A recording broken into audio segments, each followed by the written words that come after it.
আসুন আজকের এই ভিডিওটিতে দেখে নেওয়া যাক যে কিভাবে আপনি কেবলমাত্র 4 মিনিটের মধ্যে জনগণনার ফর্মটি অ্যাপ্লাই করতে পারবেন অনলাইনে। এখানে কোনো আপনাকে ডকুমেন্টেশন লাগছে না। আর এটা 2027-এ জনগণনাটা ফাইনাল ড্রাফট লিস্টটা বের হবে যে কতগুলো পাবলিক আছে আমাদের ইন্ডিয়ার মধ্যে। এখন অল ওভার ইন্ডিয়াতে কালকে 1 অগস্ট থেকে শুরু হয়ে গিয়েছে জনগণনার অনলাইন ফর্ম ফিল আপ। তো আমাদের পশ্চিমবাংলায় শুরু হয়ে গিয়েছে এবং আমি আমার ফর্ম ফিল আপটা অনলাইনে করে দিয়েছি। এবং আপনারাও যদি করতে চান নিজে নিজে বা আমার কাছে এসে, তো আমি প্রসেসটাকে রেকর্ড করেছি। আসুন সেই রেকর্ডিংটা দেখা যাক যে কিভাবে সেই ফর্মটি আপনি যদি নিজেও অ্যাপ্লাই করতে চান তো সেটা কিভাবে করতে পারবেন। তো চলে এসেছি গুগল ক্রোম ব্রাউজারে। এখানে সার্চ করব সেন্সাস অফ ইন্ডিয়া। এখানে সার্চ করার পরে দেখতেই পাচ্ছেন যে এমনটা ওয়েবসাইট খুলবে। আপনি যখন সার্চ করবেন এখানে ক্লিক করব সেলফ এনুমারেশন। এখানে ক্লিক করার পরে সর্বপ্রথমে আমি ক্লিক করে নিচ্ছি আমার যে স্টেটটি রয়েছে ওয়েস্ট বেঙ্গল। এটা ক্লিক করার পরে এখানে একটা পপ আপ শো করবে। এই পপ আপটা শো করার পরে ওখানে ক্লিক করে দেব। ক্লিক করার পরে এখানে কোন ভাষায় আমি এখানে ফর্মটি অ্যাপ্লাই করব। তো যেহেতু আমি পশ্চিমবঙ্গ থেকে অ্যাপ্লাই করছি তো আমার যেটা মাতৃভাষা সেই ভাষাটাকে সিলেক্ট করে নেব। সিলেক্ট করার পরে এখানে ক্যাপচা দিয়ে ওটিপি দিয়ে এখানে ফাইনাল সাবমিট করার পরে এখানে একটা আরও পপ আপ শো করবে।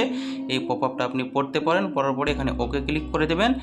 আর ওকে ক্লিক করার পরে এখানে আপনার যে ভিলেজ রয়েছে মানে যেটা আপনার লোকেশন, ওই লোকেশনটা এখানে নামটা সার্চ করে স্টেট, ডিস্ট্রিক্ট আর আপনার পার্শ্ববর্তী এরিয়ার সব তথ্যগুলো দিয়ে এখানে যখন ক্লিক করবেন গুগল ম্যাপে গিয়ে ওখানে ক্লিক করে দেবেন আর আপনার লোকেশনটা ক্যাপচার হয়ে যাবে। তো আপনার এখানে যে ঘরটি আছে, ঘরটির যে মেঝেটা আছে কি আছে, তো ওটা আমি সিমেন্টের ক্লিক করে দিলাম।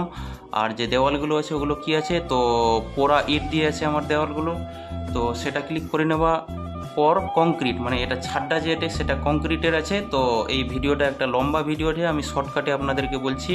তো বর্তমান গৃহের অবস্থান কি রয়েছে, তো ভালোই রয়েছে, ঠিকঠাকই আছে। তো এটা ভালোতে ক্লিক করে দিলাম। এবার ক্লিক করার পরে তবু একবার আমি ভেরিফাই করে নিতে সঠিকভাবে এটা সব ঠিক লিখলাম কিনা এখানে যেগুলো মৌখিক প্রশ্ন আছে। আর এটা সাবমিট করার পরে এটা নেক্সট পেজ খুললো। নেক্সট পেজে জিজ্ঞেস করছে যে হেড অফ দ্য যে ফ্যামিলি আছে সে পুরুষ না মহিলা। তো মহিলা আছে যেহেতু আমার মা আছে, তো আমার মা মহিলা আছে। আর আমার মায়ের আমি মহিলাটা ক্লিক করে দিলাম, হেড অফ দ্য ফ্যামিলি মহিলা আছে। আর এখানে এবার জিজ্ঞেস করা হবে যে এই মহিলাটির বাসভবনটি যে রয়েছে মালিকানা যে বিবরণটা রয়েছে এটা কি নিজস্ব। তো হ্যাঁ এটা নিজস্ব, নিজেরই আছে। আর তারপরে এখানে জিজ্ঞেস বসবাসের ঘরের সংখ্যা 2টি রয়েছে। এই পরিবারের এই পরিবারের মানে দাম্পত্য কয়জন আছে, তা আমরা 2 ভাই আছি তো 2টা দাম্পত্য হয়ে গেল। পানীয় জলের প্রধান উৎস কি রয়েছে, তো এখানে পানীয় জলের স্থান যেটা উৎস রয়েছে সেটা আমি করে দিল টিউবওয়েল, বোরওয়েল। বোরওয়েল মানে মোটর, টিউবওয়েল